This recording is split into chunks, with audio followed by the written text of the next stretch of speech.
बिस्मिल्लाहिर्रहमानिर्रहीम।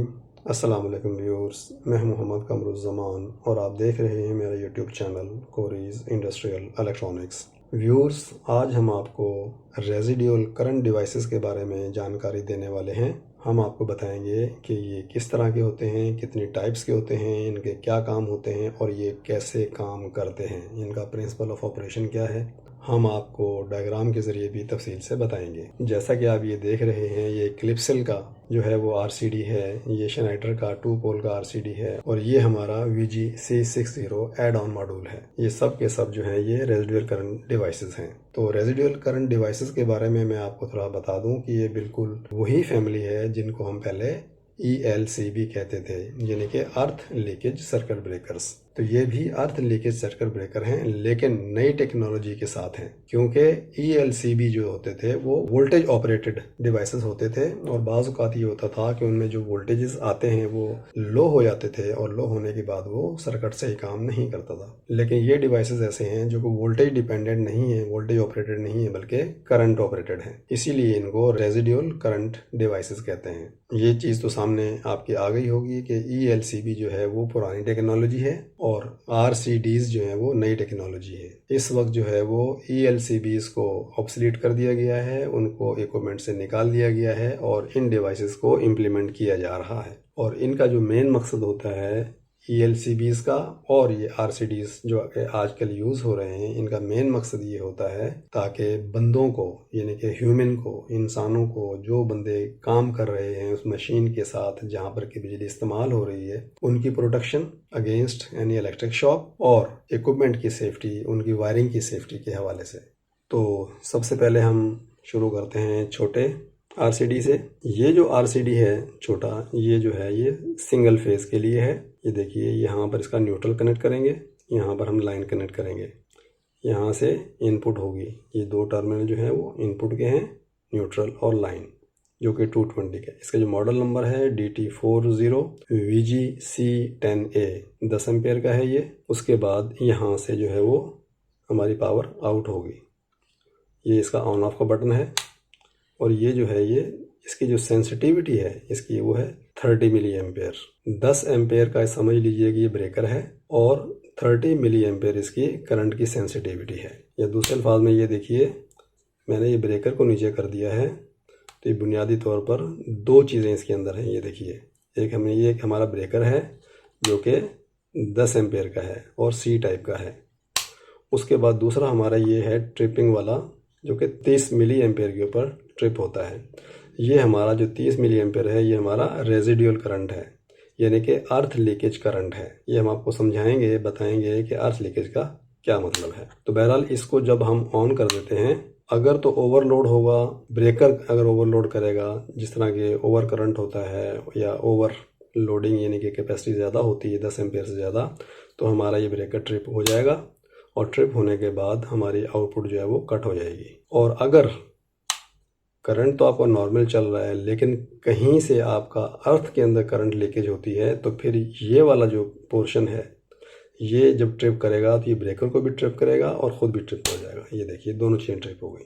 इसके अलावा ये इसका बटन है, इस पर T लिखा हुआ है, ये टेस्टिंग के लिए है। बाकी दिखाते हैं आपको। ये देखिए, ये क्लिप्सिल कंपनी का है, ये 3 पोल का है, यानी कि 3 फेज में आएंगे और एक न्यूट्रल आएगा। ये देखिए, ये न्यूट्रल है और ये 1 3 5 3 फेजेस हैं। ये इसकी इनपुट्स हैं यहाँ से और ये इसकी आउटपुट्स हैं। और ये इसका वैसे ही ऑन ऑफ का बटन है, यहाँ से आप इसको डिवाइस को ऑन ऑफ कर सकते हैं, यहाँ से आप टेस्ट कर सकते हैं। और इसको अगर आप यहाँ से देखेंगे तो ये 63 एम्पेयर का ब्रेकर है, यानी कि इस डिवाइस की करंट हैंडलिंग कैपेसिटी जो है वो 63 एम्पेयर है और 100 मिली एम्पेयर इसका जो है वो अर्थ लीकेज की डिटेक्शन है। और एक बात मैं आपको थोड़ी सी और ऐड कर दूं कि जो ELCB थी पुराने मॉडल्स में, पुरानी टेक्निक्स के अंदर, उनके अंदर एक पॉइंट अर्थ का भी होता था, लेकिन जो RCDs हैं उसमें अर्थ पॉइंट नहीं होता, सिर्फ न्यूट्रल होता है और बाकी फेजेस होते हैं। उसके बाद ये देखिए, ये एक एड ऑन मॉड्यूल है। एड ऑन मॉड्यूल का मतलब ये है कि ये सिर्फ और सिर्फ जो है इसके अंदर रेजिडुअल करंट की सेंसिंग है, ये जो है ये VG-C60 है। VG इन्होंने मॉडल देते हैं बाज़ औक़ात किसी वजह से, लेकिन मेरा अपना आइडिया ये है कि VG जो है इन्होंने विजिलेंट जो लफ्ज़ है उससे लेके इन्होंने इस्तेमाल किया है, यानी कि हर वक्त ये विजिलेंट रहता है कि किसी भी किस्म के करंट जो कि अर्थ लीकेज करंट है उसको मॉनिटर करने के लिए। तो ये जो है ये 300 मिली एम्पेयर का डिवाइस है जो कि करंट को सेंस करेगा। इसका थोड़ा सा इंट्रोडक्शन करा देते हैं। देखिए ये इसका जो है ये ऑन ऑफ का बटन है, और उसके बाद ये इसका टेस्टिंग का बटन है। उसके बाद ये देखिए ये इसके अंदर 4 जो है ये कनेक्शंस हैं। यहाँ पर कोई कनेक्शन नहीं है, ये कनेक्शन इसके आउट के हैं, और ये जो कनेक्शन है इसके ये इनके हैं। यहाँ से पावर इन होगी और इसके अंदर जाएगी, इसमें जाके यहाँ से आउट होगी। और ऐड ऑन इसलिए कहते हैं कि इसके साथ जो है वो ये 4 पोल का ब्रेकर लगाया जाता है। और इसमें क्या होता है कि यहाँ पर न्यूट्रल दिया जाता है और यहाँ से 3 फेज़ दिए जाते हैं। तो यहाँ से न्यूट्रल आएगा, न्यूट्रल आके यहाँ से न्यूट्रल आउट होगा, 3 फेज़ यहाँ से आउट होंगे, तो ये इसके अंदर बैठ जाता है। साइड पे देखेंगे तो ये देखिए एक नॉब आपको नज़र आ रही है। ये जो नॉब है अगर मैं इसको ऑन ऑफ करूँगा तो ये नॉब मूव करेगी। ये देखिए नॉब मूव कर रही है, ये नॉब मूव करके हमारे इस ब्रेकर को ट्रिप कराएगी। ओके, अब ये 2 चीज़ें क्यों यूज़ होते हैं कि ये सिर्फ इस्तेमाल होती है अर्थ लीकेज के लिए, जितने भी मिली एम्पेयर का हो, ये 10 मिली एम्पेयर का, 30 मिली एम्पेयर का, 100 मिली एम्पेयर का, 300 मिली एम्पेयर का, वट। और ये जो ब्रेकर होता है ये हमारा ओवरलोडिंग और शॉर्ट सर्किट जो करंट होता है उसकी प्रोटेक्शन के लिए होता है। तो इसको फिट करने का तरीका ये है कि सबसे पहले आपने ब्रेकर को यहाँ से ओपन करना है, उसके बाद इसको आपने यहाँ पे बिठाना है। दूसरी बात ये है कि अगर आपको साइड पे दिखाएं तो साइड पे देखिए यहाँ पर इसके जो ये आपको नॉब नज़र आ रही है, ये नॉब इसके अंदर फिट होगी, और उसके बाद जो मेटालिक नॉब थी ये वाली जो नॉब थी ये इसके अंदर फिट होगी। इसको भी अगर आप गौर से देखना चाहें इसको, तो ये मैं ब्रेकर को ऑन ऑफ करूँगा तो ये भी मूव करेगा। ये देखिए,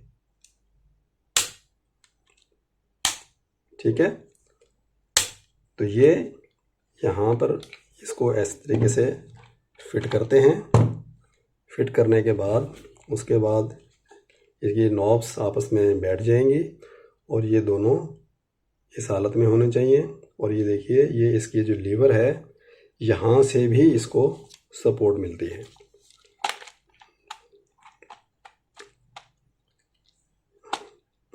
यहाँ से भी ये अंदर जाएगा। ये देखिए इस तरह करके ये बैठ गया है।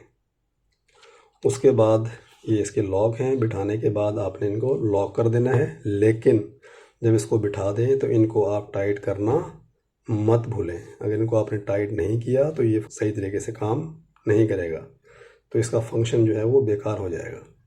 तो आपने इनको लाजमी जो है वो टाइट करना है। उसके बाद ये देखिए इसको आप ऑन करेंगे तो ये दोनों ऑन हो गए। अगर ये ब्रेकर ट्रिप करता है ओवरलोडिंग की वजह से, शॉर्ट सर्किट की वजह से, ये देखिए इस तरीके से ये ट्रिप हो गया, लेकिन ये ऑन है। आपकी पावर यहाँ से कट जाएगी, इससे पावर इसको मिलेगी ही नहीं। लेकिन अगर ये ऑन है इस तरीके से, और अगर इसने जिस तरह की ये 300 मिली एम्पेयर का है, अगर ग्राउंड फॉल्ट इसने डिटेक्ट किया है और अगर ये ट्रिप होता है तो ये ब्रेकर को भी साथ में ट्रिप कराएगा। ये देखिए ब्रेकर को भी ट्रिप कराएगा, क्योंकि इसके अंदर भी नॉब है और इसके यहाँ पर ये वाले भी नॉब है।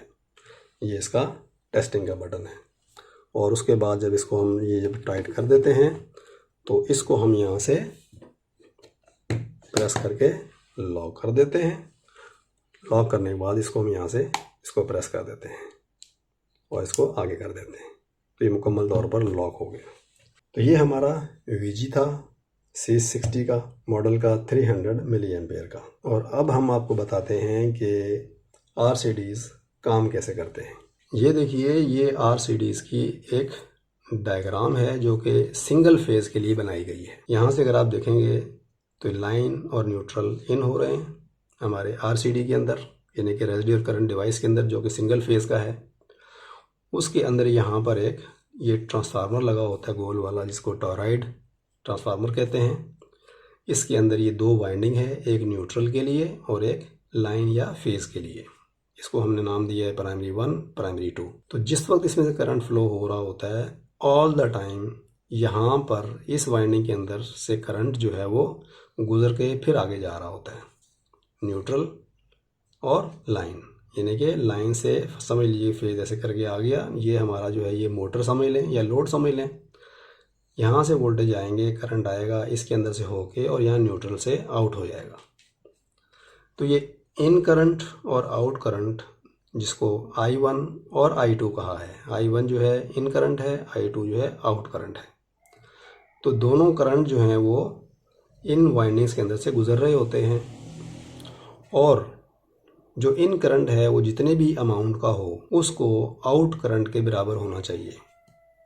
यानी कि जितना करंट आ रहा है लोड के अंदर से, उतना ही करंट अगर वापस जा रहा है, तो ये दोनों जो ये वाइंडिंग्स हैं प्राइमरी 1 और प्राइमरी 2, ये एक दूसरे को, जो इसमें वोल्टेज इंड्यूस होंगे, वो कैंसिल कर देंगे। एक प्लस समझ लीजिए, एक माइनस समझ लीजिए। यानी कि एक समझ लीजिए प्लस करंट है, एक माइनस करंट है। तो ये दोनों आपस में माइनस करके, कैंसिल करके, और आउट जो है वो, या इफेक्ट जो है वो ज़ीरो होगा। लेकिन अगर किसी भी वजह से, मिसाल के तौर पे जैसे कि हमने यहाँ देखिए, यहाँ से हमने एक लाइन लगा के ग्राउंड पे दे दी है, यहाँ से इसकी बॉडी के थ्रू कोई करंट यहाँ से ग्राउंड हो गया है, और उस करंट का हमने नाम दिया है ID, यानी कि रेजिड्यूल करंट, जिसको हम लीकेज करंट या अर्थ करंट भी कह सकते हैं। अगर यहाँ से सिस्टम के अंदर से कहीं से भी इन होने के बाद, यानी कि हमारा ये RCD है, RCD के बाद जो लाइन बार जा रही है, वहाँ से अगर हमारा कहीं करंट ग्राउंड होता है, तो उसके बाद जो यहाँ इसके अंदर जो वापस करंट जाएगा, उसकी अमाउंट में और आने वाली करंट की अमाउंट में फ़र्क होगा। तो ये जो वापस करंट यहाँ से न्यूट्रल से वापस नहीं जा रहा, तो उससे क्या होगा कि इन दोनों करंट्स को जब आपस में कैंसिलेशन करेंगे, तो कुछ करंट यहाँ पर बच जाएगा। उस बचे हुए करंट को कहते हैं रेजिड्यूल करंट, और रेजिड्यूल का लफ्ज़ी मफहूम यही है, बचा हुआ, रिमेनिंग वगैरह वगैरह। तो ये जो बचा हुआ करंट होता है, इसमें जब आपस में ये कैंसिलेशन नहीं हो पाएगी, अगर होने के बाद जो कैंसिलेशन से करंट बच जाएगा, जो वोल्टेज फ्लक्स बच जाएंगे, वो वोल्टेज फ्लक्स, ये एक सेकेंडरी वाइंडिंग है। ये देखिए, इस सेकेंडरी वाइंडिंग के अंदर वोल्टेज इंड्यूस होंगे, और इंड्यूस होने के बाद इन दो लाइनों के ज़रिए जाएंगे ट्रिपिंग सर्किट के अंदर। इस ट्रिपिंग सर्किट में भी कॉइल लगी हुई है, चाहे वो रिले है या वट एवर, कोई भी इलेक्ट्रॉनिक सर्किट है। तो जब ये वोल्टेज यहाँ से आके यहाँ पर जाएंगे, यहाँ पर सेंस होंगे, और सेंस होने के बाद ये डिपेंड करता है कि RCD कितने मिली एम्पेयर की है। 10 मिली एम्पेयर की है, 30 मिली एम्पेयर की है, 300 की है, 100 मिली एम्पेयर की है, जितने मिली एम्पेयर का इसका थ्रेशोल्ड है। जब वो मिली एम्पेयर इस वोल्टेज से पैदा होंगे, तो ये उसको यहाँ से ट्रिप करवा देगा। तो ये हमारा तरीका है RCDs के काम करने का, कि अगर उसूल के मुताबिक जितना करंट आ रहा है उतना ही वापस जाना चाहिए, और अगर वो वापस उतना नहीं जा रहा है और कहीं से वो ग्राउंड हो रहा है, चाहे वो किसी इंसान के ज़रिए ग्राउंड हो रहा है या किसी मशीनरी या केबल की वजह से ग्राउंड हो रहा है, कहीं मॉइस्चर आ गया है, कहीं पानी आ गया है, उससे जो है अर्थ में ग्राउंड हो रहा है, तो वो करंट यहाँ से ऐसे करके ग्राउंड हो जाएगा, और पूरा का पूरा वापस नहीं जाएगा, क्यों? करंट यहाँ पर ID की सूरत में ग्राउंड हो रहा है। तो ये जो करंट है, ये फ़ौरन जो है वो इनकी कैंसिलेशन की वजह से जो बचेगा वो इसमें इंड्यूस होगा सेकेंडरी वाइंडिंग में, सेकेंडरी वाइंडिंग से ट्रिप सर्किट में, और ट्रिप सर्किट इसको अपने उस थ्रेशोल्ड पे जाके, जितने मिली एम्पेयर पे सेट है ये, जितनी इसकी सेंसिटिविटी है, वहाँ जाके इसको ट्रिप करवा देगा। इसी तरीके से जो 3 फेज़ के होंगे, 3 फेज़ के जो है वो लाइन टू लाइन भी मॉनिटरिंग होती है। जितना करंट आ रहा है एक फेज़ में से, तो दूसरे फेज़ में से वापस जा रहा है, दूसरे फेज़ में से आ रहा है, तीसरे में से जा रहा है, तीसरे में से आ रहा है, तो पहले में से जा रहा है। तो वो जो करंट आ रहा होता है, वही करंट जो उतनी ही क्वांटिटी में वापस जाना चाहिए। अगर वापस नहीं जा रहा होता है तो उसको ये ट्रिप करवा देता है, मॉनिटरिंग करके। डिपेंड करता है कि उसकी सेंसिटिविटी कितने मिली एम्पेयर की है।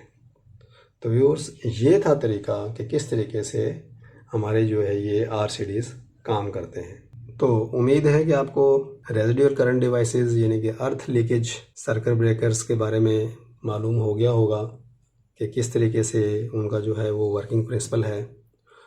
मिलते हैं इंशाल्लाह ताला नेक्स्ट वीडियो में, जब तक के लिए अल्लाह हाफिज़।